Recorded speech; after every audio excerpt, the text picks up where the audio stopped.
अस्सलाम वालेकुम, my name is advocate मन्नात शरीफ मिर्ज़ा और आज मैं जिस वाले से इन्फॉर्मेशन आप लोगों के साथ शेयर करने वाली हूँ वो इन्फॉर्मेशन कुछ इस वाले से है कि अगर एक बंदे ने तलाक भेजनी है अपनी बीवी को जो कि पाकिस्तान में रहती है तो उसका तरीक़ाकार क्या है? क्या इसमें कोई नई अमेंडमेंट्स आई हैं या कोई ये कानून चेंज हुआ है या नहीं? तो इस वाले से आज हम डिस्कस करते हैं।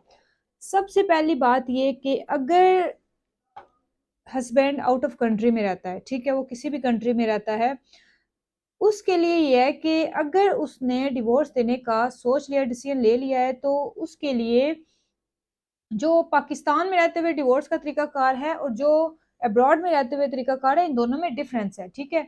इसका मतलब हरगिज़ नहीं है कि अगर आप आउट ऑफ कंट्री में हैं, तो आपने तलाक उसी तरीकाकार से देनी है, जैसे आप पाकिस्तान में रह रहे हैं। नहीं, अगर आप पाकिस्तान में रहते हैं, तो वो स्टैम्प पेपर के ऊपर आपने डिवोर्स देनी है। अगर आप आउट ऑफ कंट्री में रहते हैं, तो वो प्रोसेस ही अलग है, ठीक है?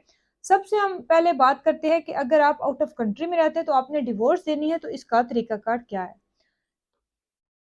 पहले नंबर पे डिवोर्स के डॉक्यूमेंट्स रेडी होंगी, ठीक है? डिवोर्स के डॉक्यूमेंटेशन में ये है कि उसके अंदर पूरी डिटेल लिखी जाएगी, रीज़न्स लिखी जाएँगी, किस वजह से आप अपनी बीवी को तलाक दे रहे हैं, ठीक है? और सबसे जो मेन चीज़ है इसमें कि इसमें स्टैम्प पेपर यूज़ नहीं होगा, ठीक है? आपने जो डिवोर्स भेजनी है, वो डिवोर्स व्हाइट पेज के ऊपर होगी, ठीक है? और उस डिवोर्स डॉक्यूमेंट को आपने पाकिस्तानी कॉन्सुलेट से अटेस्ट करवाना है, ठीक है? जब आप अटेस्ट करवाएँगे तो स्टैम्प वगैरह लगेंगे, वैसे की मोहरें लगेगी, ठीक है? वेरिफ़िकेशन वो देंगे, तो फिर आप अपनी बीवी को पाकिस्तान में पाकिस्तानी एड्रेस पे आपने तलाक भेजनी है, ठीक है? उसके बाद आपने तलाक भेजी, हाँ, अब इसमें डिफरेंट कंट्रीज़ के डिफरेंट्स जो हैं वो एस्पेक्ट्स आप कह सकते हैं कि उनके अलग-अलग उनकी रिक्वायरमेंट्स हैं कि अगर जो मेरे क्लाइंट्स हैं काफ़ी सारे यूके के, यूएसए के, ऑस्ट्रेलिया के, मलेशिया के, उनका तो ये है कि जब भी मैं उनको डॉक्यूमेंट्स तैयार करके देती हूँ, उनको एम्बेसी अटेस्ट करके दे देती है। लेकिन जो क्लाइंट्स हैं सऊदी अरेबिया के, उनका ये मसला आता है कि उनको एम्बेसी जो तलाक के कागज़ात हैं, वो अटेस्ट करके नहीं देती, ठीक है? वो कहते हैं कि हम अटेस्ट करते ही नहीं हैं। अब बंदा सऊदी अरेबिया में रहता है, उसने तलाक देनी है, तो अब वो वेट करता रहे कि वो पाकिस्तान जाएगा तो तलाक देगा या क्या तरीकाकार होगा? एम्बेसी अटेस्ट कर नहीं रही और यहाँ पे यूनियन काउंसिल वाले ये ऑब्जेक्शन लगा देते हैं कि आप इनको अटेस्ट करवा के लेके आएँ। इसके लिए ये है कि एक मुहतारनामा साथ में रेडी होगा, पावर ऑफ अटॉर्नी जिसे कहते हैं। आपने वो पावर ऑफ अटॉर्नी अपने बाप को, वालिद, अपने किसी दोस्त को, किसी रिश्तेदार को, फ्रेंड को मुहतारनामा देना है। उसके लिए उस बंदे का आईडी कार्ड चाहिए होगा, जब भी तलाक के डॉक्यूमेंट्स रेडी होंगे, साथ में वो पावर ऑफ अटॉर्नी भी रेडी होगा। अब वो मुहतारनामा जो है वो सऊदी अरेबिया की एम्बेसी अटेस्ट कर देती है और बाकी कंट्रीज़ के तो डेफ़िनेटली कर देते हैं।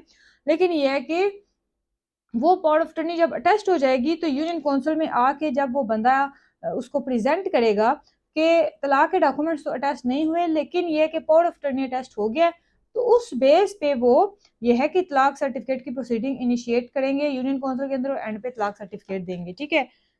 बाकी कंट्रीज़ का ये है कि इस तरह वाला कोई सीन ही नहीं है, ठीक है? उसमें सीधा-सीधा आपने डिवोर्स के डॉक्यूमेंट्स लेके जाने हैं, तो कुछ उनकी रिक्वायरमेंट्स होती हैं, वो आपने फुलफ़िल करनी है, तो वो आपको अटेस्ट करके डॉक्यूमेंट्स दे देंगे और फिर आपने एक कॉपी लड़की के एड्रेस पे और एक कॉपी मुतल्लिका यूनियन काउंसिल के एड्रेस पे भेजनी है, ठीक है? और हर महीने एक-एक कॉपी, ठीक है? 30 डेज़ का डिफरेंस डाल के। तो फिर ये है कि ये 90 डेज़ का प्रोसेस है और 90 डेज़ बाद आपके बिहाफ़ पे जो बंदा जिसको आपने पावर ऑफ अटॉर्नी दी हुई है, उसको तलाक सर्टिफ़िकेट इश्यू हो जाएगा। इस हवाले से अगर आपने डिवोर्स के डॉक्यूमेंटेशन बनवाने हैं, पावर ऑफ अटॉर्नी रेडी करवाने हैं या आपको कंसल्टेंसी चाहिए डिवोर्स के प्रोसीजर के हवाले से, आपको कोई डिफ़िकल्टी आ रही है तो जो नीचे व्हाट्सएप का नंबर दिया गया है वहाँ मुझसे राब्ता कर सकते हैं। लेकिन जो कंसल्टेशन है वो पेड है और हाँ, अगर आपका कोई क्वेश्चन है तो काइंडली नीचे कमेंट बॉक्स में पूछिएगा। अगर आपका कोई और भी केस है, तो तब भी जो नीचे व्हाट्सएप का नंबर दिया गया है वहाँ मुझसे राब्ता कर सकते हैं। Thank you very much. अल्लाह हाफ़िज़।